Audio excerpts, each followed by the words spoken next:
El pasado 7 de diciembre, la Gaceta Oficial de la República de Cuba publicó una actualización de la lista nacional de personas y de entidades que han sido sometidas a investigaciones penales y se encuentran buscadas por las autoridades cubanas a partir de su implicación en la promoción, en la planificación, organización, financiamiento, apoyo o comisión de actos materializados en el territorio nacional o en otros países en función de actos de terrorismo.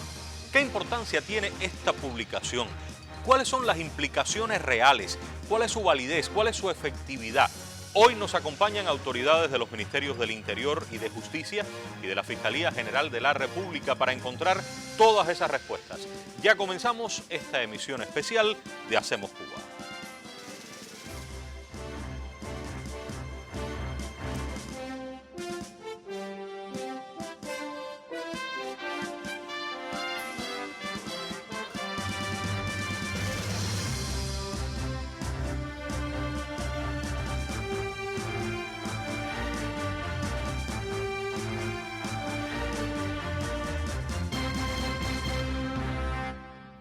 Doy la bienvenida a mis invitados. Pilar Barona, viceministra de Justicia, un placer que nos acompañe. Gracias, Humberto, un placer estar acá.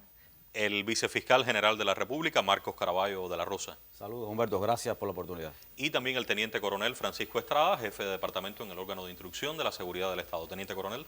Muchas gracias, un placer estar aquí. Bueno, propongo comenzar, si estamos de acuerdo, con la viceministra y una pregunta que es esencial, que nos hemos hecho muchos. La lista, viceministra, se ha publicado en la Gaceta. ¿Cuál es la importancia de que aparezca esta decisión u otras en la Gaceta oficial, fíjense, documento oficial de la República de Cuba?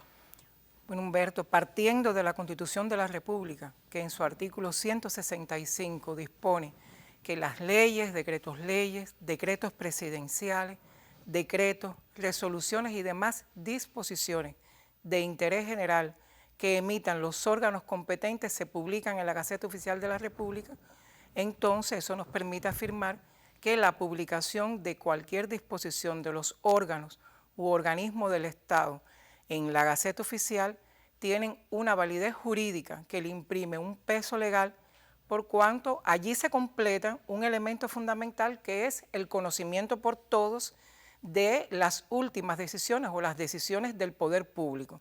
Por tanto, allí podemos reconocer y además afirmar que es la obligatoriedad del cumplimiento de lo que en ellas se publique. Carácter legal, carácter obligatorio, hay una fuerza en todo aquello que aparezca en la Gaceta Oficial de la República. Correcto. Gaceta que podemos encontrar en formato impreso, pero también en formato digital. Sí, nosotros hasta el año 2001, el único canal que existía de publicación de la Gaceta era en formato papel. Actualmente nosotros incorporamos un canal digital en el sitio de nuestra Gaceta donde se publican todas las normas y a partir de la fecha de la publicación alcanzan su vigor, su vigencia en nuestra legislación cubana. Viceministra, hay una resolución de Naciones Unidas, quisiera verla en pantalla, la 1373. Esta resolución tiene pautas muy claras que dicta a los estados, a la comunidad internacional en materia de el combate, de la lucha contra el terrorismo. Yo quisiera dejar abierto este asunto, este tema, y al final del programa regresar con usted y explicar lo que implica para los estados la asunción de esta resolución, reitero, año 2001, 1373 de la ONU. ¿Estamos de acuerdo? Correcto, de acuerdo. Vamos entonces con el vicefiscal y con el teniente coronel. Quisiera explicar las implicaciones de la lista desde ejemplos. Y voy a poner un primer ejemplo, vamos con las imágenes, por favor, de inmediato. Finales de los años 90, teniente coronel, ¿qué es lo que vamos a ver aquí? Bueno, Humberto, ahí estamos viendo imágenes de los desastres, los daños causados por las explosiones que ejecutaron en Cuba autores de hechos terroristas reclutados, financiados y enviados a nuestro país, entrenados por organizaciones terroristas de los Estados Unidos en una escalada de atentados en centros turísticos en nuestro país y fuera del territorio nacional también. Los responsables aparecen en la lista, quiero ir hasta la lista, prácticamente la están encabezando y cuando veamos estos nombres voy con el vicefiscal y la siguiente pregunta. Hablamos de hechos del año 99, han pasado muchos años. ¿Existe un límite para la investigación de actos de esta magnitud? ¿Ustedes están sujetos a determinado espacio de tiempo, vicefiscal? Bueno, bien, Humberto, en estos casos tan graves delito de terrorismo, delito condenado, repudiado, sancionado por la legislación internacional, por el derecho internacional, repudiado por la comunidad internacional. No existe término, tiempo para ejecutar ni la investigación, ni el ejercicio de la acción penal, ni la imposición de la sanción. Son delitos de los que llamamos imprescriptibles. Año 99, hay 3 nombres: Guillermo Novo, Pedro Ramón Crispín, José Francisco Hernández Calvo. O sea, investigación en cualquier momento. En cualquier momento. Y hablamos, teniente coronel, de un expediente que tienen ustedes de investigación, pero que también después pasa, digamos, a la fiscalía, ¿es correcto? Estos fueron esas causas a las que hace referencia la lista, fueron en su momento los expedientes, primero expedientes investigativos, cuando no se tenían a los autores, y después expedientes de fase preparatoria, que nuestro órgano procesó y una vez concluido con todo el material probatorio demostrativo de la participación en diferentes circunstancias de cada una de estas personas, se le puso a disposición de la Fiscalía General de la República. ¿Fiscal? ¿Vicefiscal? Sí, como explica el teniente coronel, estos son procesos investigativos que ejecuta, organiza, planifican los órganos de investigación del Ministerio del Interior, pero que le corresponde a la Fiscalía, como parte de su misión constitucional, el control de esa investigación. Control de la investigación que va dirigido no solo a garantizar que se respeten derechos, garantías de todas las personas que intervienen en el proceso, sino también a la obtención del material probatorio, a garantizar el esclarecimiento de los hechos de sus responsables para posteriormente poder ejercer la acción penal ante los tribunales correspondientes. Queda clara una idea: en cualquier momento se puede investigar, no hay una prescripción del tiempo, pero quisiera venir un poco más acá, llegar hasta otro punto de la lista. Si pudiéramos ir a los números 43 y 44 concretamente de la lista y ver qué es lo que está planteando. Dice: expediente año 2020, iniciado por promover, organizar y financiar la realización de hechos de sabotajes en el sistema electroenergético nacional y otras entidades ubicadas en Cuba. 2 nombres: Iván Leiva Basulto y Jorge Luis Fernández Figueras. Grabemos estos nombres: Leiva Basulto, los apellidos, Fernández Figueras. Traigo un material que fue objeto de denuncia en su momento. Vamos a recordar, porque creo que a través de ejemplos pudiéramos entender. La lista es muy larga y hemos seleccionado algunos para poder recordar hasta qué punto Cuba cuenta con pruebas y oportunamente realizó la denuncia de estos elementos que aparecen en la lista. Veamos. Se trata del terrorista Jorge Luis Fernández Figueras, también cubano radicado en el sur de la Florida, miembro de una organización autodenominada Lobos Solitarios y quien ya desde 2017 había sido circulado en Cuba por su autoría en hechos de sabotaje. Un historial que registra el reclutamiento en 2018 de adolescentes menores de 20 años para colocar carteles y romper vidrieras bajo la firma CLD Clandestino. Todo comenzó desde el mes de abril, que comencé hablando con Jorge Luis Fernández, donde él me dice que pasé algunos trabajos en Cuba, a lo que yo le digo que no. Luego de esto me vuelvo a contactar con él en julio, en el mes de julio, y me dice que para arreglar papeles con fotos de las familias de dirigentes de Cuba, en la calle San Rafael, Centro Habana, para que la gente dijera que como que era parte del pueblo. Mira esto, dispones de 3,5. Ajá. De 3,5. Ajá. Clávate, Sí. búscate un clave extranjero. Te estoy hablando de línea extranjera. No te estoy hablando de esto, ¿entiendes? Porque esto no puede parar. Después, en el mes de diciembre, puse 5 carteles alrededor de las 9 de la noche por ahí, en regla, dentro de un derrumbe y todo eso. Recibí por esto 80 sauceros. Tenía la idea de incendiar una tienda que vendían tabaco y eso, ahí en La Habana Vieja. La idea esta me la da a mí Jorge Fernández Figueras. Él me dijo que si todo salía bien, él me iba a mandar más dinero, pero 100, 500 dólares, si eso salía mejor. Pero para eso tenía que darle candela a la tienda esa. Yo contacté a Jorge Luis Fernández Figueras por el Facebook, porque resaltaba mucho en el grupo de los clandestinos, publicaba muchas cosas en contra de la revolución, de carteles, de lo de la sangre Martín en ese tiempo. Ya empecé a escribir, que me hacía falta, que yo podía trabajar para él, y él me dijo que sí, empezó a indicarme. Otra cosa que me indicaba hacer era meter candela a instituciones, cosas del Estado, guagua del Estado, carro, en Benduta del Estado, cualquier cosa que sea del Estado. Entonces fue algo del museo que me dijo que era meterle candela en Santiago de Cuba, lo que no recuerdo el nombre, que me mandó las fotos y todo, cómo era, lo que yo nunca le dije que sí.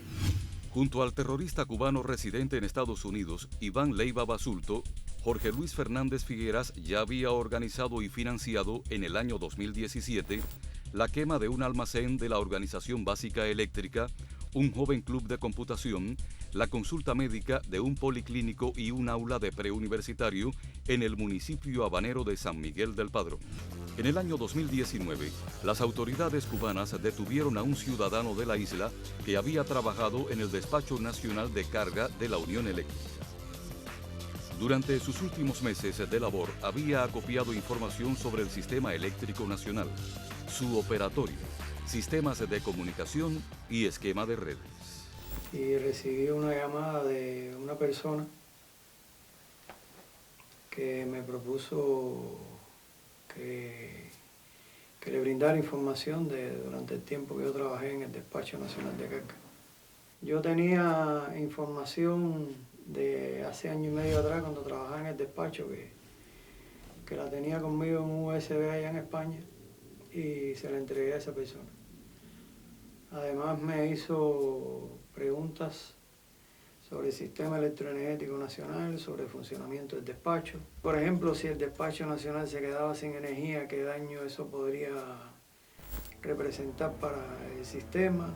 Me preguntó si yo conocía personas que trabajaran en la radio, bueno, en los medios de difusión masiva, porque planes de ellos eran atentar contra el Sistema Electroenergético Nacional y como dar una información para crear un caos, ¿no? Estamos hablando de hechos de un alto impacto. Pasados años volvemos a ver esto y sigue, sin dudas, impactando. Artículo 149, Código Penal, vicefiscal, delitos de terrorismo. ¿Existe alguna duda de que estos hechos aquí descritos pueden asociarse a estas formulaciones del Código Penal? Ninguna duda, Humberto. Evidentemente, el Código Penal, como norma sustantiva que regula, que prevé y sanciona los delitos de terrorismo, parte de su artículo 149, que constituyen las disposiciones preliminares de definir los elementos fundamentales que caracterizan al delito de terrorismo. Entre ellos, precisamente, lo define como aquellos que, a partir del modo, de los medios, de la forma en que se ejecutan, van dirigidos inequívocamente a intimidar, a obligar al gobierno, a una organización internacional a realizar actos o abstenerse de realizarlos, pero también a generar, a crear temor, alarma, terror en la población, en grupos de personas, incluso en personas determinadas. Igualmente, a provocar afectación en bienes de significativa consideración, en la vida, en la integridad física, mental, la paz internacional y la seguridad del Estado. En el caso de la investigación de estos hechos tan graves, Teniente Coronel, además de las declaraciones que estamos viendo, fragmentos de esas declaraciones, ¿existen otras pruebas? ¿Cómo ustedes proceden? ¿O solamente tenemos estas declaraciones para demostrar que lo hicieron y demostrar las conexiones con las personas que están en el exterior? Bueno, me voy a basar en las propias imágenes, además de las declaraciones que tuvieron a bien ellos prestar, que pueden hacerlo o no, acogerse a su derecho. Como se aprecia, se trata de reconstrucciones, se trata de peritajes, se trata de inspecciones, se trata de otro volumen de material probatorio distinto, de comprobación del dicho de las personas o no, pero en cualquier caso de pruebas objetivas, pruebas científicas, pruebas, material probatorio objetivo que demuestra inequívocamente la participación de los que están detenidos y de otros en esos hechos que le están siendo imputados. Vamos a regresar a la lista. Quisiera regresar a la lista y detenerme específicamente en este fragmento y en estos nombres que aquí aparecen. ¿Y por qué voy a hacerlo? Quisiera, vicefiscal, teniente coronel, sus opiniones. Dice la lista que hay un expediente investigativo del año 2021 que está iniciado por incitar a la realización de actos, de acciones que afectan el orden social en Cuba mediante actos violentos contra funcionarios públicos y el normal funcionamiento de entidades socioeconómicas, así como promover la agresión armada contra Cuba. Y están estos nombres: Alexander Otaola, Orlando Gutiérrez Boronat, Eliezer Ávila, Liudmila Santiesteban, Manuel Milanés, Alain Lambert, Jorge Ramón Batista y Eduardo Arias León.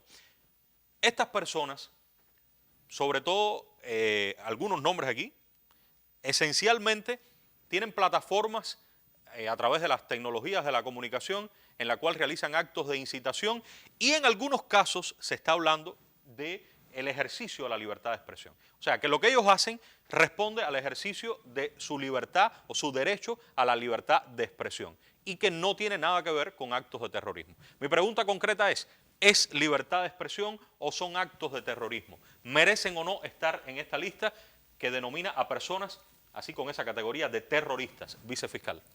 Bueno, indudablemente, Humberto, nosotros no tenemos ninguna duda del derecho que tienen todas las personas a expresarse libremente.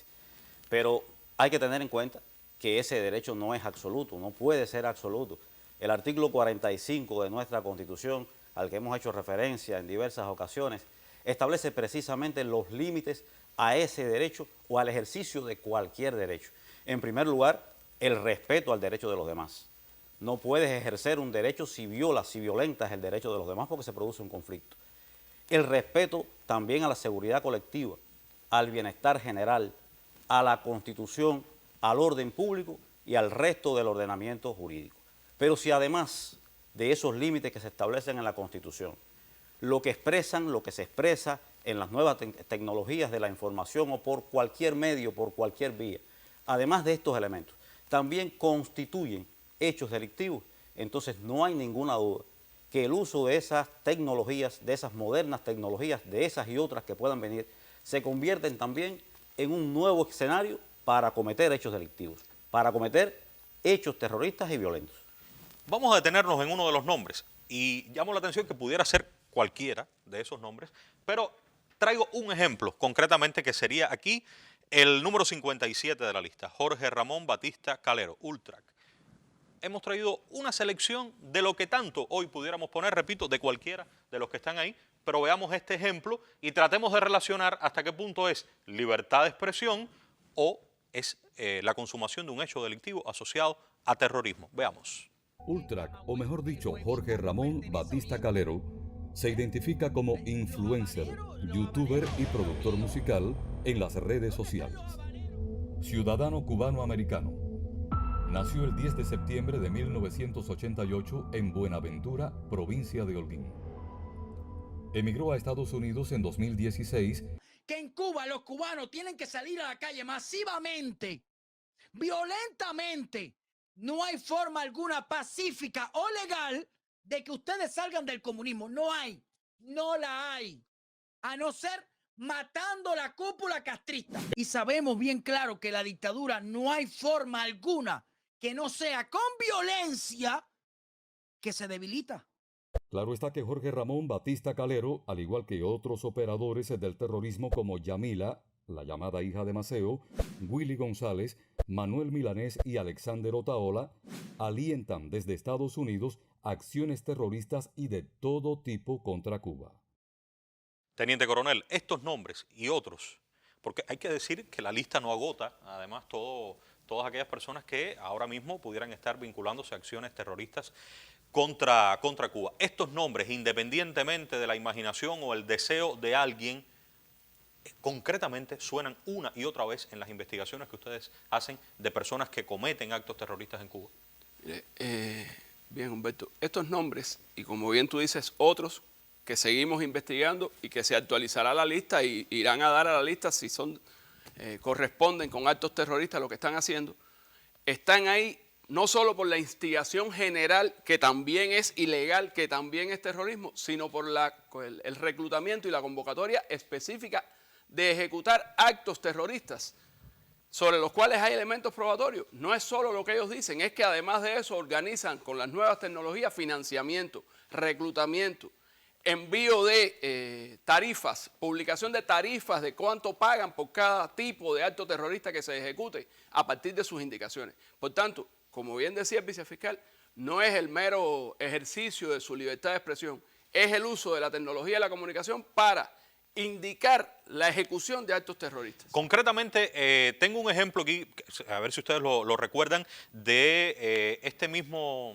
personaje la creación de un grupo de Telegram y la convocatoria en ese grupo de Telegram de Ultrac. ¿Usted recuerda eso? ¿Se investigó también? Sí, en su momento se investigó y era a lo que me refería. Cómo el uso de las nuevas tecnologías, de las comunicaciones y otras vías para ir reclutando personas, atrayendo personas, incitando a las personas e indicándoles ejecutar actos de terrorismo. ¿Cuánto pueden convocar a través de un grupo de Telegram? ¿Qué puede materializarse en materia de actos de terrorismo? Traigo un solo ejemplo de lo que ocurrió hace algún tiempo y denunciamos también oportunamente. Veamos. Empecé viendo las directas de Ultra en Facebook y en YouTube, que él las ponía. Hubo un día que dijo en una de las directas que había creado un grupo de Telegram. Yo las demás provincias yo las creé y al yo ser el creador, todo lo que Ultra transmitía en su grupo, yo lo transmitía a las provincias. Empezaron a salir links de diferentes partes de las provincias, La Habana, Mayabeque, Ceniza, Cienfuegos, de todos los lugares de las provincias. Yo en eso me incluyo en de Cienfuegos. Yo creé el grupo de Cienfuegos. Yo me identificaba con el usuario Némesis. Yo creé un grupo de Cienfuegos privado, un grupo más seguro, donde ahí iban a haber personas donde estuvieran más dispuestas a destruir este país.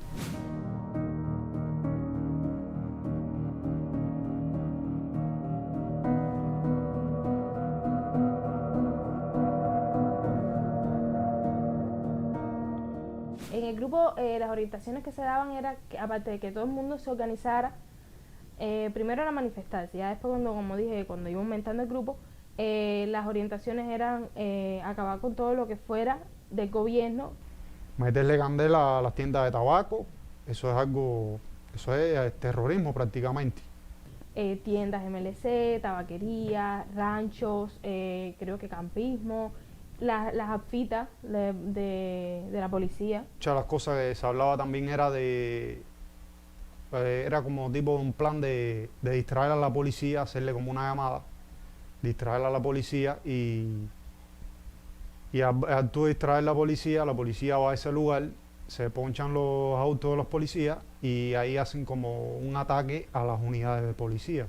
Ya cuando tú ves todo esto, el actor intelectual es Ultra. Es lo que tú consumes, es a Ultra, o sea, es el que da las ideas. Este incitador a la violencia insiste en la necesidad de crear armas artesanales. Preparar cócteles Molotov, tirar piedras y que creáramos armas nosotros mismos para hacer todas estas cosas. Era como crear, no sé, tirapiedra, flecha, como le llaman la gente en la calle, usar como método de lanzamiento trozos de cabilla picados, a veces hablaban de plomo o cualquier cosa que pueda hacerle daño, que pueda romper un vidrio. Bueno, creo que han sido claras estas explicaciones, vicefiscal, teniente coronel. Sí, permiso, Humberto. Ahí señalar algo, y es que como bien se ve en estos imputados, esas personas no empezaron por el final al que están refiriendo. Y es que hace falta tener en cuenta lo siguiente. Cuando uno empieza a consumir esta instigación a la comisión de actos terroristas, sabe lo que le están indicando, sabe que eso para ellos tiene una repercusión, tiene un impacto, ellos están participando de la comisión de los hechos que el terrorista que está, como dice una de ellas, como autor intelectual, los está incitando a cometer. Y ellos son los que están creando el grupo de Telegram, replicando la incitación de aquel, probablemente en este caso, pero seguro en este y en otros, recibiendo financiamiento para cometer esos hechos y además distribuirlo. Las personas que se involucran en estos hechos en el territorio nacional son responsables de esos actos y responden por ello, valga la repetición, ante la ley y como tal van a ser investigados, van a ser sometidos a los procesos de instrucción y van a ser puestos a disposición de la Fiscalía y de los tribunales como ha estado haciéndose hasta ahora. Vicefiscal, aunque solamente lo que hayan hecho sea comunicarse, ¿van a responder también esas personas aquí en el territorio nacional? Bueno, Humberto, entrando en el articulado del Código Penal, yo creo que antes de ver los elementos sustantivos que habíamos hecho referencia al artículo 151, 152, que son muy importantes. ¿Del Código Penal? Del Código Penal. Tenemos que darle una mirada al artículo 20 del propio Código Penal, parte general del Código Penal. Ahí se establece y se exige la responsabilidad penal no solo a autores, sino también, además de los autores, a partícipes y a cómplices. Por tanto, responden de terrorismo todas aquellas personas, no solo los que de manera directa ejecuten los hechos, sino también aquellos que planifican, organizan el plan y su ejecución, también aquellos que determinan a otros penalmente responsables, los que los cometen de manera conjunta, los que organizan, alientan, dan consejos, dan información. Por tanto, fíjense que hay una amplia gama de circunstancias que determinan la intervención en los delitos. Si eso fuera poco, la regulación que hace el Código Penal, que no lo es, está entonces el artículo 21, que tiene que ver con que en este tipo de delitos donde los tratados internacionales lo prevean o delitos que afecten a la humanidad como uno de los bienes jurídicos relevantes, importantes, que se protege también con esta objetividad jurídica, se considera autores a todos aquellos que intervienen en cualquier forma de ejecución de los delitos. Por tanto, no son cómplices, no son partícipes, son autores todos aquellos que de alguna manera aportan, contribuyen, aportan alguna acción, ya sea solo la comunicación, el contacto, la propuesta, porque también es un hecho delictivo, o sea, una modalidad delictiva que tiene una construcción de delitos de peligro. O sea, no basta, no es suficiente, o sea, basta con que se ponga en peligro el bien jurídico. Basta con que se cause una afectación potencial, aunque no se produzca el resultado concreto para que sea punible. La mayoría de las modalidades que se regulan en el Código Penal por terrorismo tienen estas características, delitos de peligro, con independencia de que por eso mismo también son punibles los actos preparatorios. Sí, pero vicefiscal, creo importante lo que usted ha dicho, pero llamo la atención que algunos de estos hechos sí se consuman. Estamos hablando que en algunos casos sí hay un resultado. Hace pocos días se mostraba la continuidad de una denuncia que realizábamos el año anterior. Se mostraba en televisión la realización del juicio oral y público contra los autores de estos hechos. Y yo propongo recordar, porque después de recordar un poco el testimonio que poníamos en televisión el año pasado, pudiera entrar en otras preguntas que tienen que ver con ya las implicaciones a los que sí llegan efectivamente a consumar los hechos. Y me pregunto, y los que están fuera del país, ¿cuáles son las implicaciones de esta lista para las personas que no están efectivamente en Cuba? Vamos a recordar este ejemplo y qué fue lo que dijo su autor. Yo comencé un día a navegar por las redes, tenía curiosidad de las cosas que ocurrían en las redes sociales. Entonces, ahí interactué con una persona llamada Willy González. Esta persona comenzó a hablarme cosas en contra del sistema. Entonces se me orientó que conociera a través de las mismas redes sociales a Alfredo González, más conocido como el Lobo. Este Lobo es el que mayormente es el que me hace las indicaciones, un poco más adelante en el transcurso de varios chats que tuvimos juntos, de hechos vandálicos que debía cometer aquí en la nación.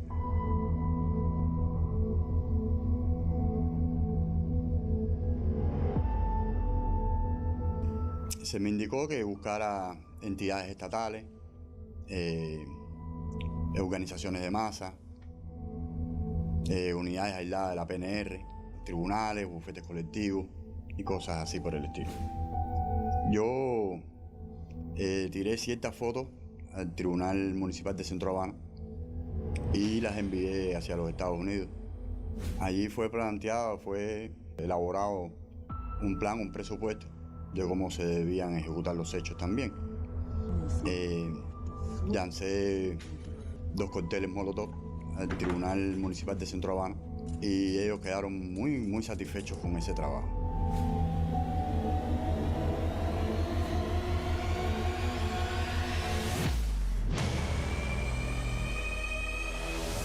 Luego de ese trabajo se me orientó que siguiera buscando, siguiera indagando por la capital, buscando lugares de interés y cosas así como el CDR o JC.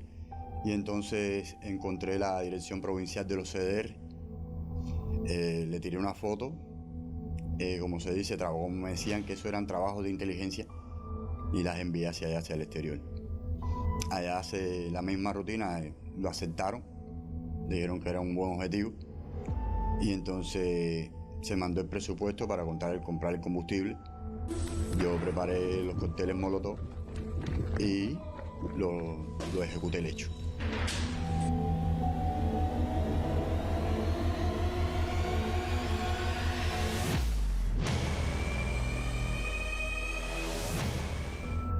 Cogí y escribí varios carteles en La Habana.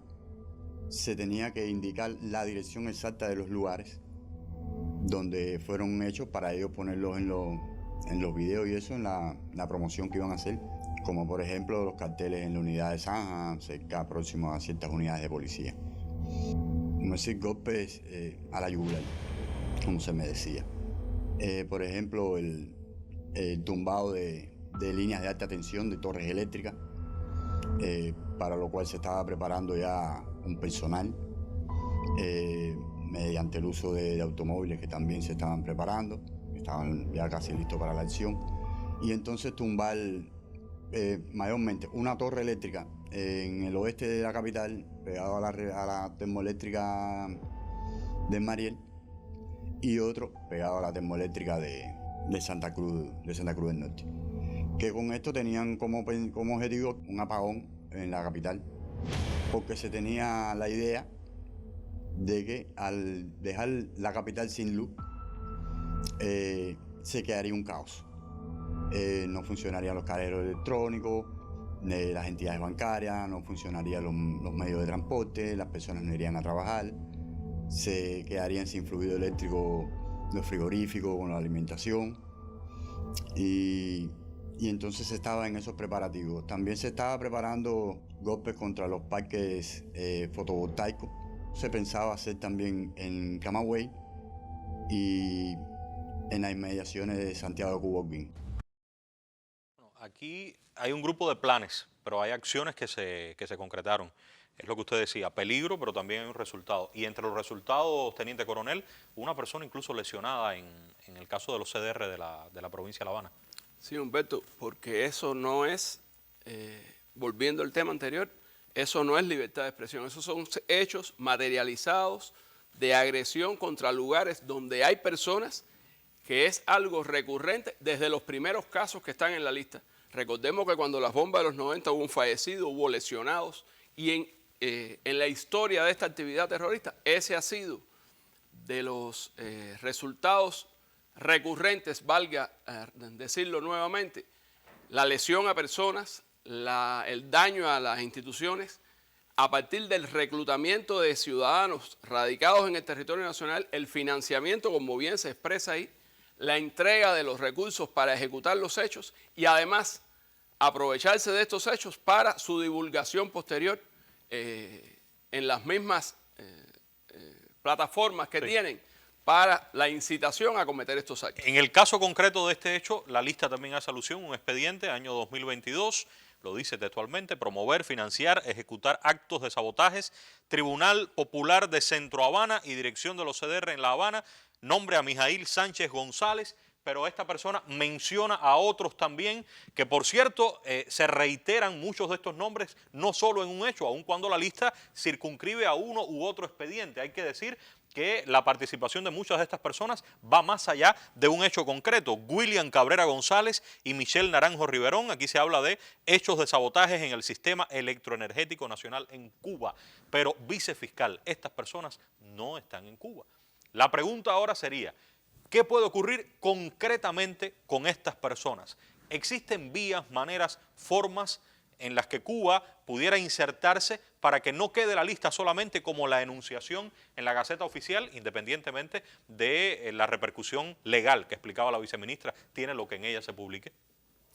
Sí, Humberto, igualmente nosotros hemos dicho en otros momentos que la legislación penal cubana, tanto el Código Penal como la Ley del Proceso Penal, también recientemente aprobada, son normas modernas, normas que se nutren de los elementos más modernos también desde el punto de vista internacional para la prevención y el enfrentamiento al delito. Y no solo son normas que dan una importante garantía de seguridad para las personas, respetando sus derechos, También estas normas se han nutrido, las normas cubanas, de instituciones que permiten dotar a los órganos que les corresponde tanto investigar como continuar con el proceso penal, dar un enfrentamiento efectivo. Por ejemplo, yo quisiera ir hasta una parte de nuestras leyes que habla de la llamada extradición. Quisiera mostrarla, artículo 720 concretamente. Mi pregunta es, ¿Cuba puede solicitar la extradición desde el país donde se encuentra alguna de esas personas hacia territorio nacional, sí o no?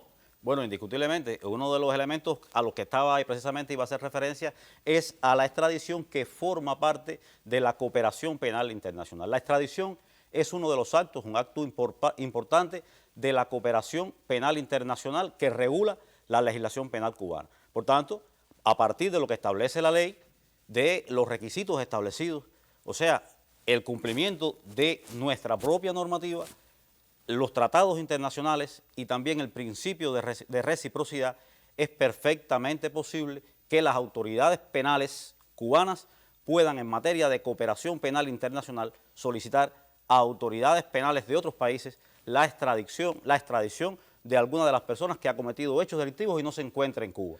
Entre los requisitos establecidos, por supuesto, están, en el caso de Cuba, la autoridad central para ejecutarlo es el ministro de Justicia. O sea, que tiene que el ministro de Justicia participar en este proceso. Correcto.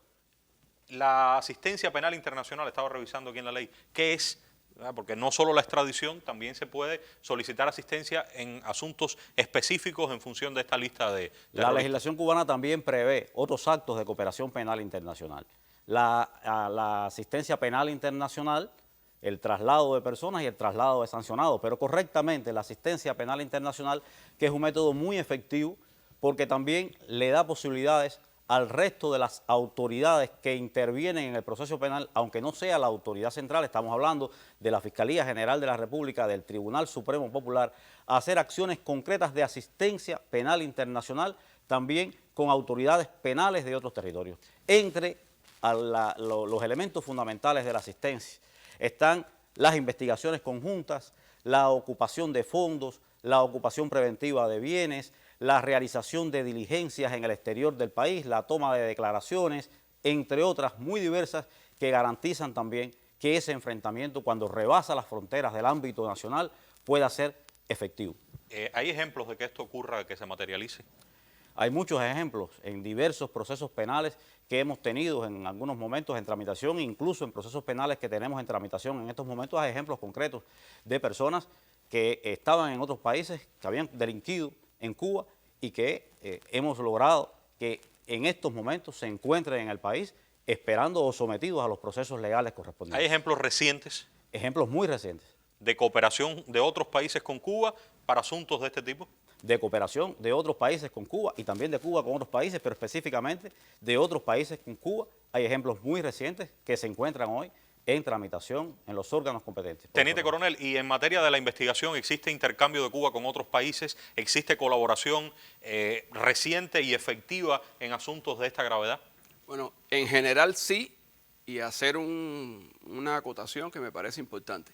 En esa lista de designados terroristas hay perseguidos por hechos concretos materializados en Cuba, por reclutados por ellos que están circulados con notificación roja de Interpol y residen libremente en los Estados Unidos. ¿Qué significa la notificación roja de la Interpol?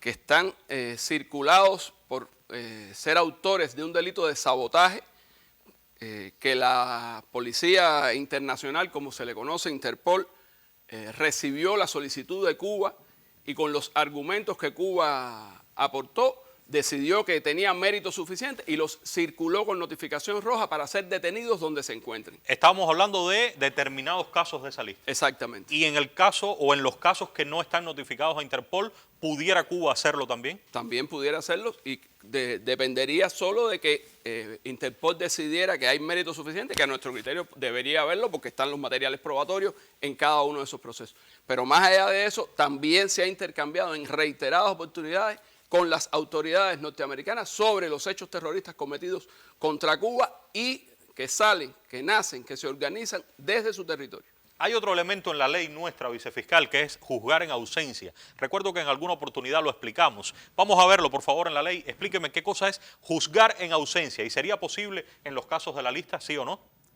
Bueno, en esencia, Humberto, es una posibilidad para los casos de la lista y para otros casos de personas que no se encuentren en el país, que no hayan sido detenidos, que no hayan sido capturados, pero que evidentemente tengamos los elementos probatorios que lo vinculen a hechos delictivos. En este caso, precisamente los delitos de terrorismo son de los que la ley cubana prevé la posibilidad de juzgar en ausencia. O sea, aunque no se encuentren en Cuba, aunque no hayan sido detenidos, hay un grupo de requisitos establecidos en la ley del proceso penal que hay que cumplir, pero sí, es posible que puedan ser juzgados en ausencia, o sea, continuar el proceso penal en su contra, cumpliendo todos los requisitos y las garantías, incluidos el derecho a la defensa, hasta lograr la resolución definitiva que debe ser, por supuesto, una resolución del tribunal competente cuando se concluya la investigación y el ejercicio de la acción penal por la Fiscalía. Si conecto esto de juzgar en ausencia con la asistencia penal, después de juzgar a alguien en ausencia, ¿es posible, mediante los mecanismos de asistencia penal, solicitar a esa persona al país donde se encuentre? Mire, esta persona ha sido juzgada en Cuba, está en su país, ¿es posible eso? Indiscutiblemente. No hay un orden de prelación, pero se vinculan. Pueden incluso interactuar de manera simultánea la asistencia penal internacional, el juzgamiento en ausencia, porque hay acciones que se complementan con independencia de que el juzgamiento en ausencia también puede ser o puede también entrar en juego cuando han fallado mecanismos anteriores como la asistencia penal internacional. Hablemos, antes de regresar con usted, viceministra, voy a tomar asiento porque tengo algunas anotaciones aquí, de las sanciones de estos delitos asociados a actos de terrorismo. ¿Cuál es la gama de sanciones? ¿Cuáles son las menores? ¿Hasta dónde llegan? ¿Cuáles son las más graves, vicefiscal? Bueno, hacíamos referencia hace unos instantes a los temas de la configuración de los delitos de peligro. Delitos de peligro que tienen sanciones muy severas, extremadamente severas, cumpliendo incluso con las exigencias internacionales, con las exigencias del derecho internacional. Estamos hablando de rango de sanciones en delitos de peligro incluso de 10 a 30 años de privación de libertad, que es la máxima sanción temporal que se puede imponer por la legislación cubana, pero también delitos que prevén la sanción de privación perpetua de libertad, incluso la muerte. Si se produce el resultado... Eso es para los delitos de peligro. Incluidos los de peligro. Hay un grupo de delitos de configuración, como dijimos, de peligro, que prevén estas sanciones, incluida la perpetua y la sanción de muerte. Las más graves para los delitos de peligro. Muy graves, para delitos de peligro incluso. Pero también hay otras modalidades que sus figuras básicas no prevén estas severas sanciones, pero cuando se produce el resultado de muerte, de lesiones, de daños a la infraestructura, entonces esas figuras agravadas también traen aparejadas estas sanciones de privación perpetua de libertad o sanción de muerte que concibe nuestra legislación penal. Quiero regresar con usted, viceministra Pilar, y ver en pantalla la resolución 1373 con la que comenzamos nuevamente del Consejo de Seguridad de las Naciones Unidas.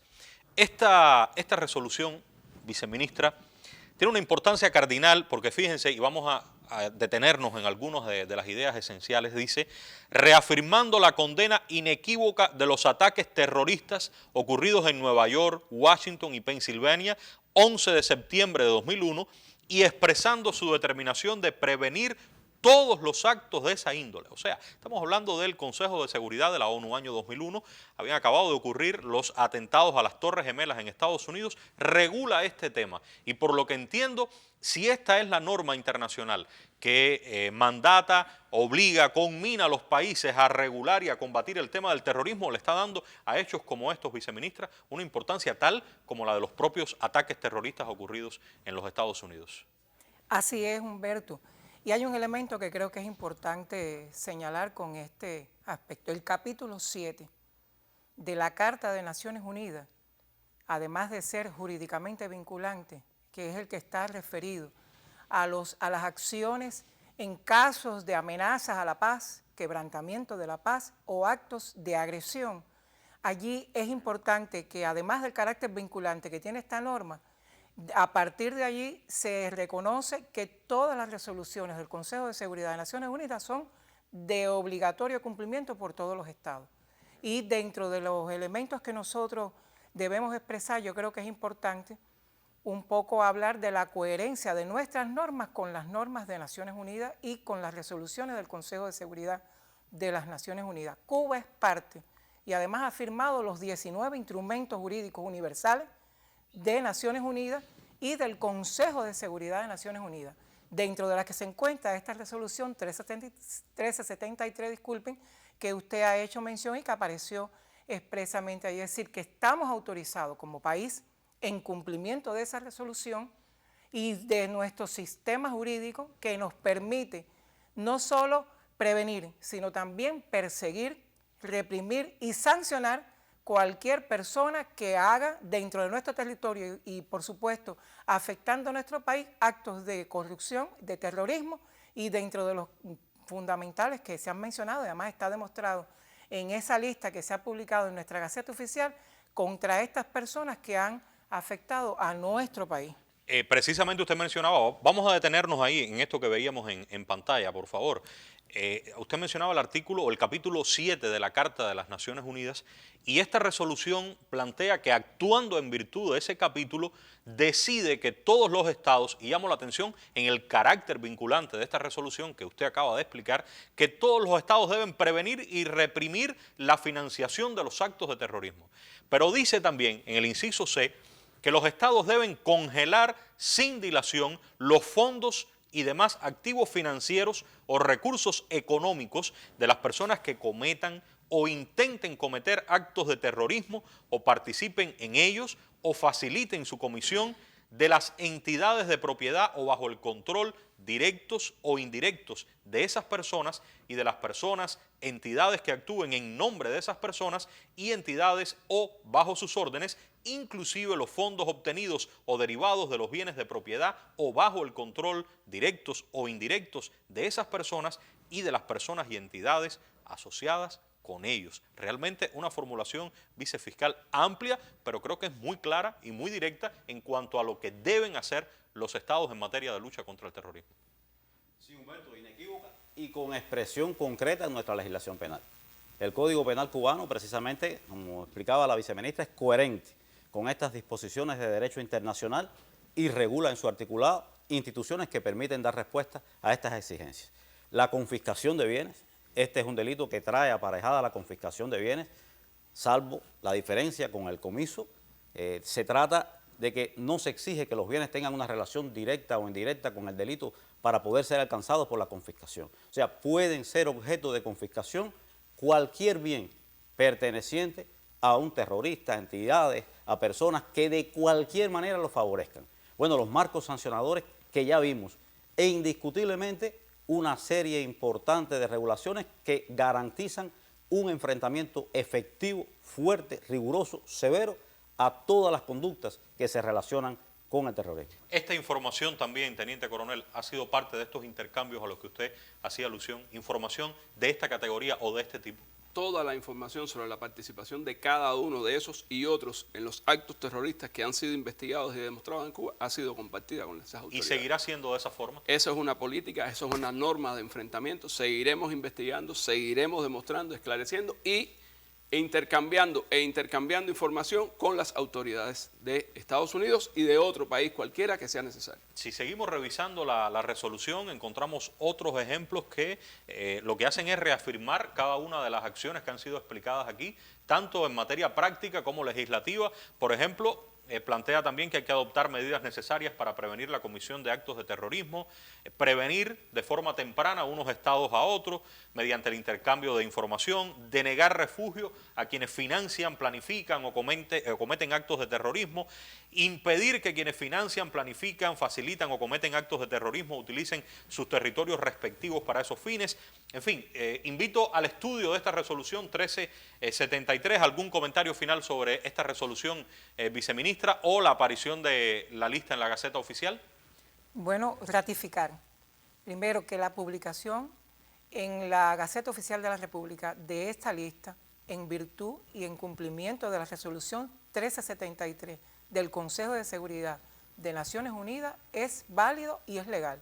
Y además tiene una fuerza y un peso importante en la obligatoriedad de su cumplimiento. Y bueno, los demás elementos se han expresado acá, tanto por el vicefiscal general como el teniente coronel, y yo creo que ha sido importante los materiales que sobre este particular se han expresado, y creo que es importante la invitación que usted ha hecho del estudio de esta resolución del Consejo de Seguridad de Naciones Unidas. Teniente coronel, ustedes tienen mucho trabajo, pero ¿qué nivel de prioridad tiene este asunto en medio de la vorágine habitual y cotidiana del trabajo de ustedes? Bueno, obvio, este asunto tiene toda la prioridad, máxima prioridad, el enfrentamiento al terrorismo, la investigación, esclarecimiento, demostración y poner a disposición de la Fiscalía y los tribunales de los autores de estos hechos. En el caso de la Fiscalía, la política a seguir en cuanto a solicitud de sanciones ante los tribunales en su momento para estos hechos, vicefiscal. De mucho rigor, Humberto. Ante hechos tan graves no puede haber tolerancia, no puede haber impunidad. La posición de la Fiscalía es de garantizar, proteger valores sagrados para nuestro pueblo, como la tranquilidad ciudadana, como la salud, como la paz, como la vida, contra personas de esta calaña que no respetan, que no tienen el más mínimo respeto por la vida humana y por bienes tan sagrados. No puede haber impunidad. Recaerá sobre ellos todo el peso de la ley. A Cuba, sin dudas, le asiste todo el derecho a regular en la lista nacional de terroristas a estas personas que hemos visto. Su participación en actos de naturaleza violenta, terrorista, integra las acciones de agresión que se enfocan directamente contra el pueblo cubano. Aquí nada es aislado. Las medidas de asfixia económica creadas desde el imperio que buscan desangrar a millones de personas, acabar con las esperanzas y con los sueños, las miles de horas de transmisión desde plataformas tradicionales y digitales que buscan motivar el desaliento y que llaman al desorden y a la violencia como vías de presión. El diseño quirúrgico de cientos de acciones que responden a la llamada guerra no convencional, la creciente y sostenida guerra cognitiva con la que buscan colonizar nuestras mentes y nuestras conductas. Los terroristas y sus cómplices forman parte del propósito común, son enemigos declarados de este pueblo. Merecen por eso una enérgica condena. No esperen el silencio como la respuesta. Seguiremos informando y seguiremos denunciando. Gracias a todos.